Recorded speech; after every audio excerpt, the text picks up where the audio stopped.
साल 2008 पूरी दुनिया के लिए उम्मीद का साल था, जिसने इंसानों की सोच को बदल के रख दिया था और पूरी दुनिया ने एक इंसान की इच्छा शक्ति का परिणाम देखा। और वो था कि कैसे एक इंसान अपने दम पर नासा जैसे रॉकेट कंपनी बना सकता है और स्पेस में रॉकेट लॉन्च कर सकता है। तो हम बात कर रहे हैं एलॉन मस्क की, जब उन्होंने एक प्राइवेट रॉकेट एजेंसी बनाने की नींव रखी, जिसके लिए उन्होंने 2002 में स्पेसएक्स नाम की रॉकेट कंपनी शुरू की। लेकिन देखते ही देखते 6 साल बीत चुके थे और एलॉन मस्क अपनी जेब से पैसा लगाते ही जा रहे थे। लेकिन जब साल 2008 आया, तब एलॉन मस्क की फॉल्कन रॉकेट टेस्ट में लगातार फेल हो रही थी, जो कि एक रीयूजेबल रॉकेट थी, और दूसरी तरफ उनकी कंपनी टेस्ला और स्पेसएक्स दोनों ही लॉस में जा रही थी। और फिर एक दिन ऐसा आता है कि एलॉन मस्क के पास महज 2 से 3 दिन का बैकअप होता है, क्योंकि अगर कंपनी 3 दिन में प्रॉफिटेबल नहीं हो पाती है तो एलॉन मस्क पूरी तरह से बर्बाद हो जाती। और नौबत यहां तक आ गई थी कि उन्हें अपने वर्कर को सैलरी देने के लिए अपना घर तक बेचना पड़ा और किराए के घर में शिफ्ट होना पड़ा। और दूसरी तरफ उनका अपनी पत्नी से तलाक होने वाला था और पूरी दुनिया एलॉन मस्क का मजाक उड़ा रही थी कि प्राइवेट स्पेस एजेंसी कभी भी रॉकेट को सक्सेसफुली लॉन्च नहीं कर सकती। लेकिन इसके बाद भी एलॉन मस्क दिन रात कंपनी की प्लानिंग और रॉकेट की लॉन्चिंग पर काम कर रहे थे। और फिर दिसंबर 2008 में एलॉन मस्क ने अपनी आखिरी उम्मीद को जिंदा करते हुए फॉल्कन रॉकेट को सफल बनाया, जिसकी वजह से एलॉन मस्क ने 23 दिसंबर 2008 को नासा का $1.6 बिलियन का कॉन्ट्रैक्ट जीता, जिसमें उन्हें नासा के लिए 12 सैटेलाइट को इंटरनेशनल स्पेस स्टेशन में लॉन्च करना था। और इस तरह से दुनिया को पहली बार एहसास हुआ कि एक प्राइवेट एजेंसी भी रॉकेट लॉन्च कर सकती है और स्पेस में सैटेलाइट को ले जा सकती है। लेकिन एलॉन मस्क का सपना इससे भी कहीं ज्यादा बढ़कर था। एलॉन मस्क ने जब कंपनी शुरू की थी, तब से ही उनका सपना मंगल ग्रह पे कॉलोनी बसाने का था, ताकि वहां पर इंसान जाकर रह सके। और यहीं से पूरी दुनिया में इंसानों को स्पेस में ले जाने की दौड़ शुरू हो जाती है, क्योंकि दुनिया के सभी बड़े टेक जाइंट को ये समझ में आ गया था कि आने वाला समय स्पेस टूरिज्म का है। तो अब रास्ता खुल चुका था और उम्मीद जाग चुकी थी, जिसकी चिंगारी खुद एलॉन मस्क ने लगाई थी। तो आज infinitystream.tv की इस डॉक्यूमेंट्री में हम जानेंगे कमर्शियल स्पेस टूरिज्म के बारे में। तो हमारे साथ अंत तक इस सफर में बने रहिए। अगर हम साल 2016 की बात करें, तो पूरी दुनिया में स्पेस एजेंसी का बजट $7.6 ट्रिलियन था, जिसमें से सिर्फ नासा का बजट लगभग $18 बिलियन था। स्पेस एजेंसी कितनी बड़ी है, इसका कोई अंदाजा नहीं लगा सकता। इसी वजह से पूरी दुनिया के बड़े बड़े बिजनेसमैन इसमें अपना पैर जमाना चाहते हैं, जिसमें सबसे पहला नाम एलॉन मस्क का आता है। और इनके 2 और बड़े कॉम्पिटिटर हैं, जिनका नाम जेफ बेजोस और रिचर्ड ब्रैंसन है, जो कि एलॉन मस्क की ही तरह इंसानों को स्पेस की सैर कराना चाहते हैं, वो भी कम पैसे में। जैसे एलॉन मस्क की कंपनी स्पेसएक्स है, वैसे ही जेफ बेजोस की कंपनी ब्लू ओरिजिन और रिचर्ड ब्रैंसन की वर्जिन गैलेक्टिक है, जिसका सपना भी इंसानों को स्पेस में लेकर जाना है। लेकिन इनमें सबसे ऊपर एलॉन मस्क का नाम आता है, क्योंकि बाकी कंपनी इंसानों को सिर्फ धरती के ऑर्बिट तक लेकर जाती है, लेकिन एलॉन मस्क थोड़ा बड़ा सोचते हैं। इसलिए ये इंसानों को सीधे मंगल ग्रह पर लेकर जाना चाहते हैं, जिसके लिए स्पेसएक्स अपने सबसे एम्बिशियस मिशन स्टारशिप पर काम कर रहा है, जिसका मकसद मंगल ग्रह पे कॉलोनी बसाना है और इंसानों को कम दाम पर मंगल ग्रह पर लेकर जाना है। तो अब अगर हम स्टारशिप मिशन की बात करें, तो वो अपने पहले ट्रायल में लगभग सक्सेसफुल रहा था, जो कि 20 अप्रैल 2023 को लॉन्च किया गया था, जिसका मकसद उसे लोअर ऑर्बिट में लॉन्च करना था। लेकिन लॉन्च होने के 4 मिनट के बाद ही वो ब्लास्ट हो गया। हाँ, पर इसके बाद भी इसे एक सफल मिशन माना जाता है, क्योंकि स्पेसएक्स ने इसे जिस मकसद से लॉन्च किया था वो पूरा हो चुका था। लेकिन अब अगर हम स्टारशिप मिशन की बात करें, तो इसका मकसद इंसानों को मार्स पे लेके जाना है, जिसके लिए वो 100 लोगों को 2026 में मार्स पर लेकर जाने की पूरी तैयारी कर रहा है। और उसके लिए स्पेसएक्स आज तक का सबसे हैवी रॉकेट बना रहा है, जिस वजह से स्टारशिप को हैवी रॉकेट भी कहा जाता है, क्योंकि इसका भार लगभग 85,000 किलोग्राम का है, जिसका बजट लगभग $2 बिलियन है। और इसमें 34 रैप्टर इंजन लगे हैं, जिनकी कैपेसिटी कई रॉकेट्स के बराबर है। तो अब अगर इस मिशन के बारे में थोड़ा और डिटेल में जाना जाए तो इसमें 3 स्टारशिप रॉकेट होंगे, जिसमें पहला रॉकेट इंसानों को स्पेस में लेकर जाएगा और दूसरा रॉकेट फ्यूल लेकर जाएगा और तीसरे रॉकेट में खाने पीने का सामान होगा। क्योंकि धरती से मंगल ग्रह का रास्ता लगभग 6 महीने का होगा, जिसके लिए स्टारशिप रॉकेट को अधिक फ्यूल की जरूरत होगी। इसलिए पहले इंसानों वाले स्टारशिप को फॉल्कन रॉकेट के द्वारा स्पेस में छोड़ा जाएगा और फिर वो धरती के ऑर्बिट में चक्कर लगाता रहेगा और फिर वो फॉल्कन रॉकेट धरती पे वापस आ जाएगा और आने के बाद फॉल्कन रॉकेट दूसरे स्टारशिप को स्पेस में छोड़ेगा, जो कि पहले वाले रॉकेट से जाकर के मिल जाएगा और उसकी फ्यूलिंग कर देगा, ताकि रॉकेट आराम से 395 मिलियन किलोमीटर दूर मंगल ग्रह तक जा सके और वापस भी आ सके। और जब इसकी फ्यूलिंग हो जाएगी तब ये रॉकेट धरती का ऑर्बिट छोड़कर मंगल ग्रह की तरफ निकल जाएगा। और आपको जानकर हैरानी होगी कि ये तब लॉन्च किया जाएगा जब मंगल ग्रह धरती के सबसे करीब होगा। इसलिए अगर इंसान धरती से मंगल ग्रह पर जाना चाहेगा तो उसे हर लॉन्च के बाद 26 महीने का इंतजार करना पड़ेगा, क्योंकि हर 26 महीने के बाद ही मंगल ग्रह धरती के करीब आता है, जिसकी वजह से स्टारशिप को धरती से मंगल पे जाने में सबसे कम समय लगेगा और कम से कम फ्यूल खर्च करना पड़ेगा। और ये सभी स्टारशिप स्पेसएक्स के फॉल्कन 9 रॉकेट के द्वारा लॉन्च किए जाएंगे, जो कि एक रीयूजेबल रॉकेट है जो सैटेलाइट को स्पेस में छोड़कर वापस आ जाता है, जिसकी वजह से स्पेसएक्स को बार बार रॉकेट नहीं बनाना पड़ता।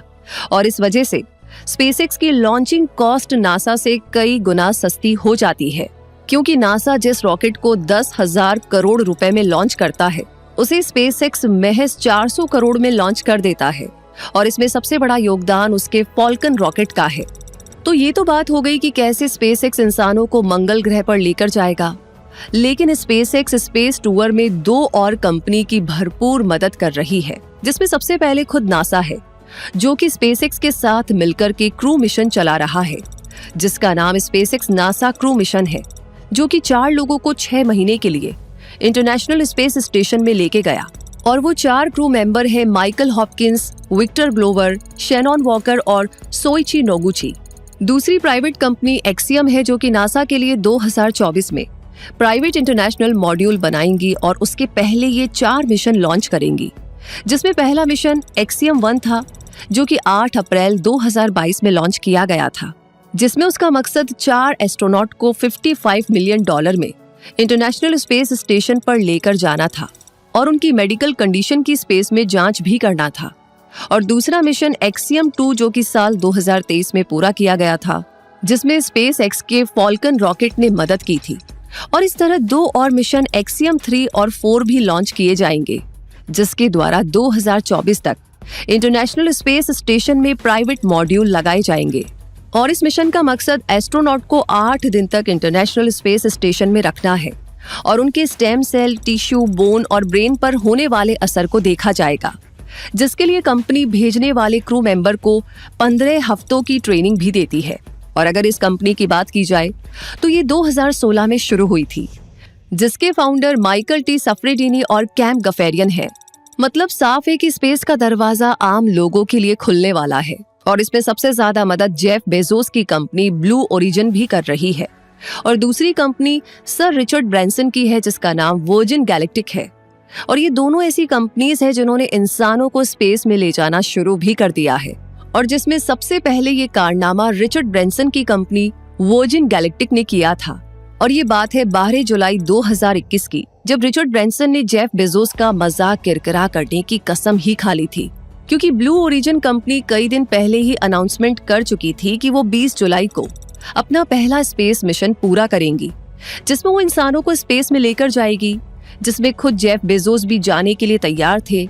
लेकिन उसके कुछ दिन पहले 9 जुलाई को अचानक से खबर आती है कि वर्जिन गैलेक्टिक 11 जुलाई को अपना पहला मिशन लॉन्च करेगा, जिसमें वो इंसानों को स्पेस में लेकर जाएंगे। और इस तरह वर्जिन गैलेक्टिक ने जेफ बेजोस के सपनों को तोड़ करके रख दिया था और वर्जिन ने ब्लू ओरिजिन को पीछे छोड़ते हुए पहली कंपनी बनने का इतिहास रचा। लेकिन जैसे ही उन्होंने अपना सफर पूरा किया, उसके कुछ घंटों के बाद ही जेफ बेजोस का गुस्सा ट्विटर पे दिखा। मतलब कि जेफ बेजोस का मानना था कि जितनी ऊंचाई पे वर्जिन गैलेक्टिक गया है, उतनी ऊंचाई पे स्पेस शुरू ही नहीं होता है, इसलिए इसे स्पेस ट्रैवल कैसे माना जाए? क्योंकि आपको जानकर हैरानी होगी कि हमारी धरती से जो जीरो ग्रेविटी का स्पेस शुरू होता है वो अमेरिकी मानक के द्वारा 80 किलोमीटर के आसपास है, और दूसरी तरफ अगर यूरोप के मानक की बात की जाए तो ये ऊंचाई 100 किलोमीटर है। अब प्रॉब्लम ये थी कि वर्जिन गैलेक्टिक का रॉकेट धरती से सिर्फ 88 किलोमीटर दूर गया था, जिसकी वजह से वो अंतर्राष्ट्रीय मानक के हिसाब से पहला प्राइवेट स्पेस फ्लाइट नहीं था। पर वहीं पर अमेरिकी मानक के हिसाब से वो पहला प्राइवेट स्पेस फ्लाइट था। तो सवाल ये आता है कि क्या इसे धरती का पहला प्राइवेट स्पेस फ्लाइट माना जाए या नहीं। इसका जिम्मा मैं आपके ऊपर छोड़ती हूँ। पर चाहे जो भी हो, लेकिन रिचर्ड ब्रैंसन को सबसे जुगाड़ू बिजनेसमैन कहा जाता है, और वही जुगाड़ उनके इस ट्रैवल में भी दिखा, क्योंकि वो जानते थे कि जो पहले स्पेस में जाएगा उसी को लोग पहले याद रखेंगे। इसलिए जहां पर बेजोस की कंपनी पहले से ही स्पेस में जाने का डंका बजा रही थी, वहीं पे ब्रैंसन ने चोरी छुपे ये कारनामा कर दिखाया और अचानक से बेजोस का सपना तोड़ दिया, और जिसका फायदा वर्जिन गैलेक्टिक को मिला। लेकिन इन सबके बाद भी ब्लू ओरिजिन ने कमाई के मामले में वर्जिन को काफी पीछे छोड़ दिया, क्योंकि वर्जिन ने अपना पहला स्पेस ट्रैवल पूरा तो कर लिया, लेकिन आगे उनका कोई भी प्लान नहीं था। वो बस नाम कमाना चाह रहे थे। लेकिन दूसरी तरफ ब्लू ओरिजिन ने भले ही पहले प्राइवेट स्पेस ट्रैवल का खिताब न जीता हो, लेकिन उसके बाद भी उनके पास कस्टमर की संख्या बहुत ज्यादा है और ये लगातार लोगों को स्पेस में भेज रहे हैं। तो इसलिए ब्लू ओरिजिन बिजनेस और लोगों की पसंद के मामले में वर्जिन से कई गुना आगे है। और अब अगर हम ब्लू ओरिजिन की बात करें तो इसकी नींव जेफ बेजोस ने साल 2000 में रखी थी, यानी कि स्पेस एक्स से भी 2 साल पहले। लेकिन इतने वक्त से शुरू कंपनी भी स्पेस एक्स से कई गुना पीछे रह गई, क्योंकि जहां एक तरफ स्पेस एक्स लगातार स्टारलिंक और नासा के लिए सैटेलाइट लॉन्च कर रहा है और स्टारशिप मिशन पर काम कर रहा है, वहीं पे ब्लू ओरिजिन ने सिर्फ प्राइवेट स्पेस फ्लाइट का सपना पूरा करने में 2 दशक लगा दिए। और अब अगर ब्लू ओरिजिन की बात की जाए तो इसकी शुरुआत होती है जेफ बेजोस के सपने से, क्योंकि जेफ बेजोस बचपन से स्टार ट्रेक के बहुत बड़े फैन थे, इसलिए वो किसी भी तरह से स्पेस में जाना चाहते हैं। और जब उन्होंने अमेज़न कंपनी को सफलता के शिखर पर पहुंचाया तो उसके बाद उन्होंने एक स्पेस कंपनी शुरू की, जिसका काम इंसानों को धरती के सब ऑर्बिटल और ऑर्बिटल में सैर कराना था, और उसी कंपनी को आज ब्लू ओरिजिन कहा जाता है। और अगर हम सब ऑर्बिटल स्पेस ट्रैवल की बात करें तो इसमें इंसान सिर्फ कुछ समय के लिए स्पेस में जाकर तुरंत वापस आ जाता है। जैसे हम एक बॉल को ऊपर फेंकते हैं तो वो तुरंत ही कुछ समय के बाद वापस आ जाएगी, तो ऐसे ही ट्रैवल को सब ऑर्बिटल स्पेस ट्रैवल कहा जाता है, जिसमें रॉकेट स्पेस में जाकर तुरंत धरती पे लैंड कर जाता है। और जब कोई सैटेलाइट ऑर्बिट में जाकर धरती का चक्कर लगाए तो उसे ऑर्बिटल स्पेस ट्रैवल कहते हैं। और इसीलिए ब्लू ओरिजिन दोनों ऑर्बिट में स्पेस यात्री को भेजना चाहते हैं। और अगर स्पेस एक्स की बात की जाए तो वो सिर्फ ऑर्बिट और मार्स पर ही इंसानों को भेजना चाहता है। और स्पेस एक्स के बाद ब्लू ओरिजिन ही ऐसी कंपनी थी जो कि रीयूजेबल रॉकेट बनाने में कामयाब हो पाई, क्योंकि ब्लू ओरिजिन ये बात समझ गई थी कि अगर स्पेस ट्रैवल का कॉस्ट कम करना है तो हमें रीयूजेबल रॉकेट बनाना ही पड़ेगा। और दूसरी तरफ ये सेल्फ फंडेड कंपनी थी, इसलिए इनके ऊपर समय का कोई भी प्रेशर नहीं था। इसी रीजन से इन्होंने बहुत धीमे धीमे आराम से काम करना शुरू किया, और यही वजह रही कि जिस प्रोजेक्ट को 2007 तक पूरा करना चाह रहे थे उसे पूरा होने में लगभग 21 साल लग गए। क्योंकि जब इन्होंने अपने न्यू शेपर्ड रॉकेट के लिए सोचा तो इनका मकसद एकदम साफ था कि हम एक कैप्सूल बनाएंगे जो कि रॉकेट के ऊपर जुड़ा होगा और उसे रीयूजेबल रॉकेट के द्वारा स्पेस में भेजा जाएगा, और फिर कुछ समय के बाद उसे धरती पे लैंड करा लिया जाएगा, जिसके लिए उन कैप्सूल में थ्रस्टर लगे होंगे जो कि लैंड करते समय जमीन पे उतरने में मदद करेगा। और साथ ही साथ उसमें पैराशूट का भी इंतजाम था, ताकि कैप्सूल में कोई भी प्रॉब्लम आए तो ट्रैवलर पैराशूट के सहारे लैंड कर सके। और अगर लॉन्च होते समय रॉकेट में कोई भी प्रॉब्लम आती तो कैप्सूल ऑटोमेटिक रॉकेट से अलग हो जाता। मतलब साफ था कि हर हाल में इंसानों को कम से कम खतरा हो। तो ब्लू ओरिजिन ऐसा ही रॉकेट बनाना चाह रही थी जिसका नाम न्यू शेपर्ड रखा, जिसका सफल टेस्ट करने में 15 साल लग गए थे। और तब जाकर 29 अप्रैल 2015 को ब्लू ओरिजिन ने कैप्सूल को पैराशूट के द्वारा लैंडिंग कराकर टेस्ट में सफलता पाई थी। और जैसा कि हम सभी जानते हैं कि कोई भी कंपनी किसी रॉकेट का टेस्ट ज्यादा से ज्यादा 3 से 4 बार करती है, लेकिन न्यू शेपर्ड दुनिया की अकेली ऐसी रॉकेट है जिसकी टेस्टिंग 15 बार की गई थी। इसलिए ये सुरक्षा के तौर पे सबसे ज्यादा बेहतर है और यही रीजन है कि इस पे लोगों का ज्यादा विश्वास है। और सबसे बड़ी चीज ये है कि न्यू शेपर्ड ऑटो पायलट में काम करता है, इसलिए ये वर्जिन गैलेक्टिक से ज्यादा सुरक्षित है। क्योंकि जहाँ पे वर्जिन गैलेक्टिक पायलट के द्वारा लॉन्च किया जाता है, यानी कि लॉन्च होते हुए वो हैवी प्लेन की मदद लेता है, वहीं पे ब्लू ओरिजिन सीधा रीयूजेबल रॉकेट के द्वारा लॉन्च किया जाता है, जिसकी वजह से उसमें गलती होने की संभावना बहुत ही कम हो जाती है। और इसलिए आज तक न्यू शेपर्ड 22 बार सफल हुआ है और महज एक बार असफल हुआ है। अब अगर हम इसके टिकट की बात करें तो ब्लू ओरिजिन ने पहले टिकट के लिए बोली लगवाई थी, जिसे ओलिवर डेमेंट ने $28 मिलियन में खरीदा था। और आज हम इसके टिकट की बात करें तो एक सीट की कीमत लगभग $1.25 मिलियन है। लेकिन इसके बाद भी ये आम लोगों के लिए काफी हद से ज्यादा महंगा है। अब अगर हम न्यू शेपर्ड के पहले इंसानी लॉन्च की बात करें तो ये 20 जुलाई 2021 को लॉन्च हुआ, जो कि लगभग 10 मिनट तक कार्मर लाइन यानी कि समुद्र तल से 100 किलोमीटर ऊंचाई पे गया था। और जहां पे इन सभी 4 मेंबर ने जीरो ग्रेविटी का मजा लिया था, जो कि कैप्सूल के अंदर बैठ के रॉकेट के द्वारा ऊपर गए थे, जिनमें सबसे पहला नाम खुद जेफ बेजोस का था और उनके सबसे करीबी उनके भाई मार्क बेजोस भी उनके साथ थे। और पहली फ्लाइट में उनका पहला पेड कस्टमर भी था, जिसका नाम ओलिवर डेमेंट था, जिसकी उम्र महज 18 साल थी और इस वजह से वो दुनिया का सबसे यंगेस्ट इंसान बना जो कि स्पेस में गया था। और आपको जानकर हैरानी होगी कि कैप्सूल में बैठी चौथी मेंबर सबसे खास थी, जिनका नाम वॉली फंक था और उस वक्त उनकी उम्र 82 साल थी, यानी 82। लेकिन अब सवाल ये आता है कि आखिर जेफ बेजोस किसी को भी अपनी पहली फ्लाइट में भेज सकते थे, लेकिन उन्हें खुद क्यों जाना पड़ा? और सबसे जरूरी सवाल ये था कि जहां एक तरफ महज 18 साल का लड़का उस कैप्सूल में मौजूद था, तो दूसरी तरफ सबसे इतनी उम्र दराज एस्ट्रोनॉट भी वहां पर मौजूद थी। तो इसका जवाब ये है कि जेफ बेजोस ये जानते हैं कि आज हम कितनी भी टेस्टिंग कर ले, लेकिन स्पेस ट्रैवल अभी भी लोगों की नजर में बहुत ज्यादा खतरनाक है और ये इतना भी पुराना नहीं है अभी कि लोग इस पर भरोसा कर पाए। इसलिए जब किसी कंपनी का मालिक खुद उसमें जाए तो लोगों को उस पर भरोसा होता है।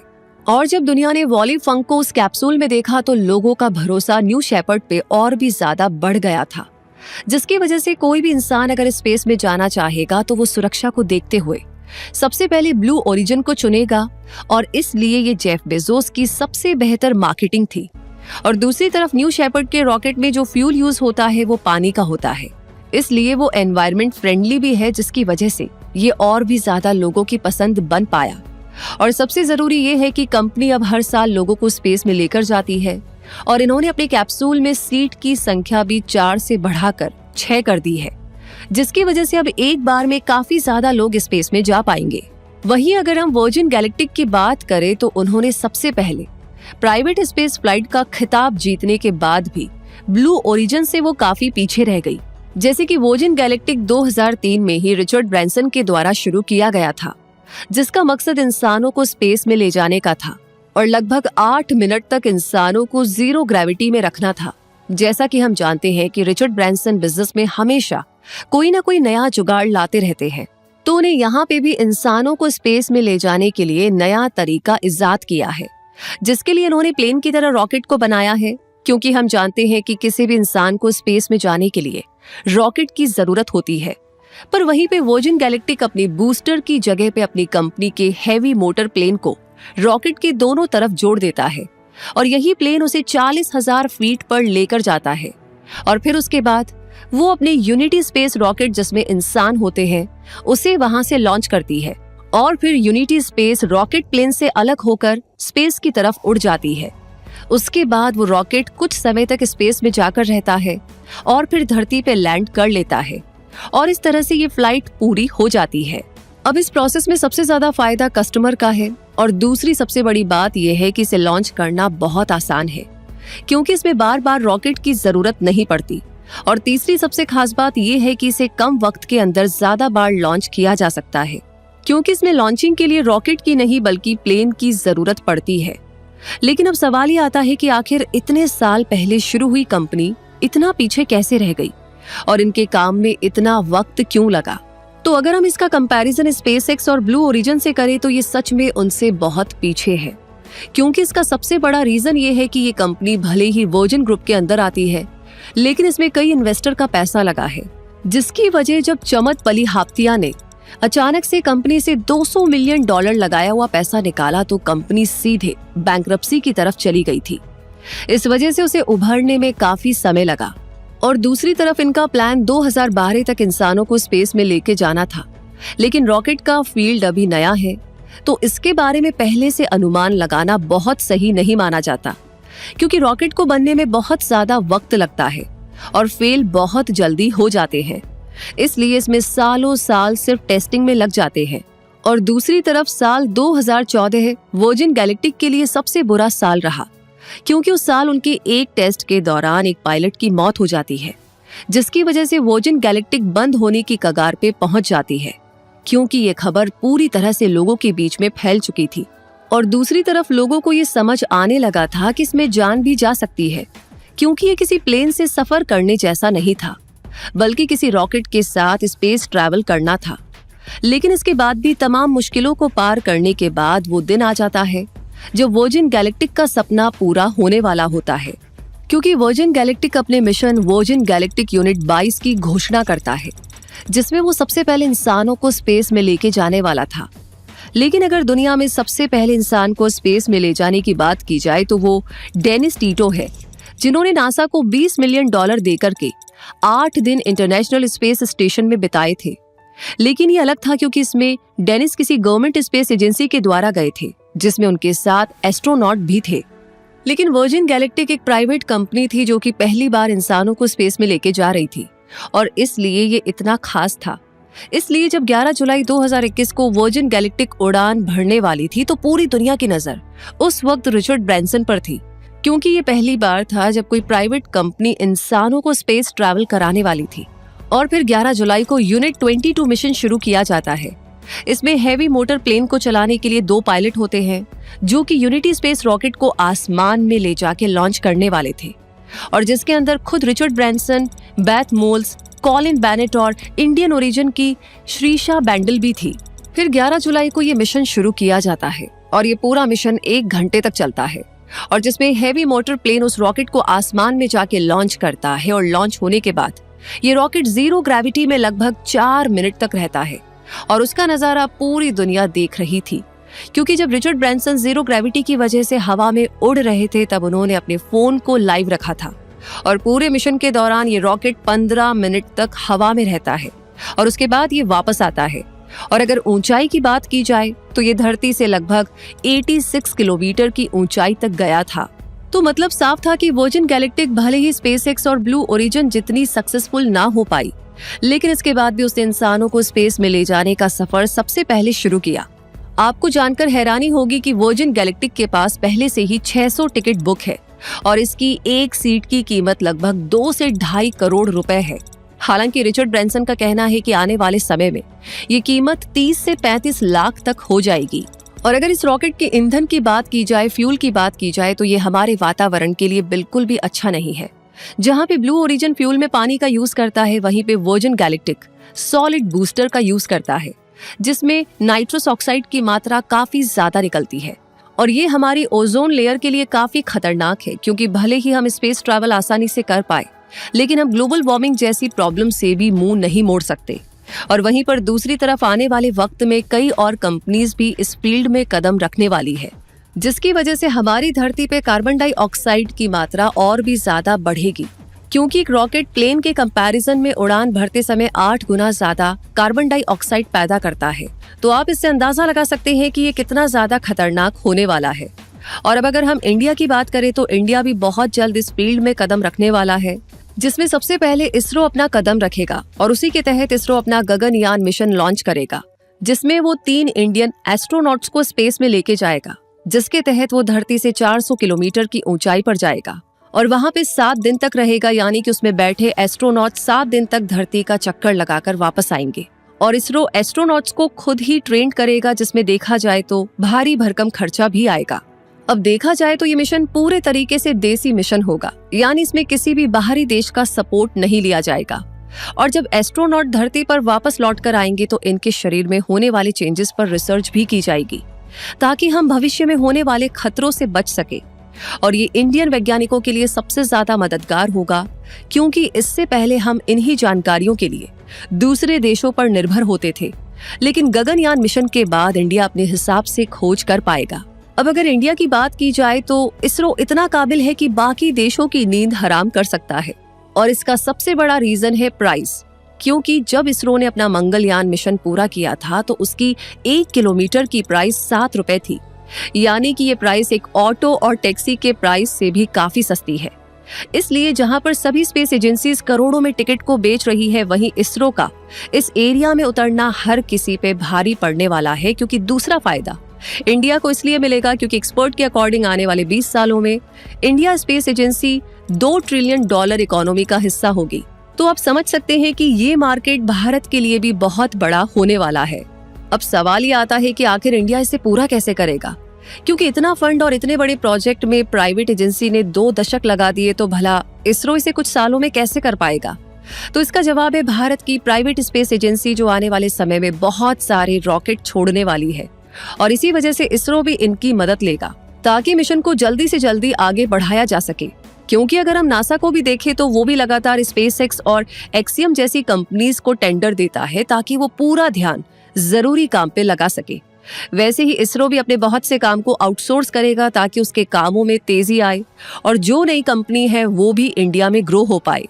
अगर देखा जाए तो इंडिया में कुछ प्राइवेट कंपनीज है जो स्पेस सेक्टर में बहुत अच्छा काम कर रही है, जिसमें सबसे पहला नाम पिक्सेल का है, क्योंकि कुछ समय पहले ही उसने शकुंतला नाम की सैटेलाइट को लॉन्च करने में सफलता पाई, जो कि उसका कमर्शियल सैटेलाइट है। और ये 24 घंटे तक लगातार धरती के ऊपर पैदा होने वाले सूखे गैस लीकेज की देख-रेख करती है।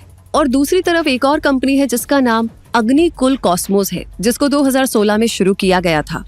लेकिन महज कुछ सालों के अंदर इसने अपना लॉन्चिंग सिस्टम तैयार किया, जिसकी खास बात यह है कि धरती पर किसी भी जगह से 100 किलोग्राम का सैटेलाइट लॉन्च कर सकता है, क्योंकि ये लॉन्चिंग सिस्टम एक बड़े से ट्रक के ऊपर है जो कहीं भी जा सकता है और लॉन्च कर सकता है। जिसकी वजह से इस कंपनी ने 2 साल पहले ही 87 करोड़ का फंड भी उठाया था। और इस कंपनी में खुद आनंद महिंद्रा लगातार पैसे निवेश कर रहे हैं। और इन्हीं के जैसे और भी कंपनीज है जो कि इंडिया में लगातार बेहतर काम कर रही है।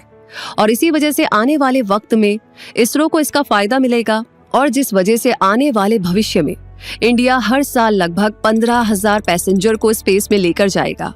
तो आई होप आप समझ सकते हैं कि आने वाले समय में भारत कितना बड़ा मार्केट साइज कैप्चर करेगा।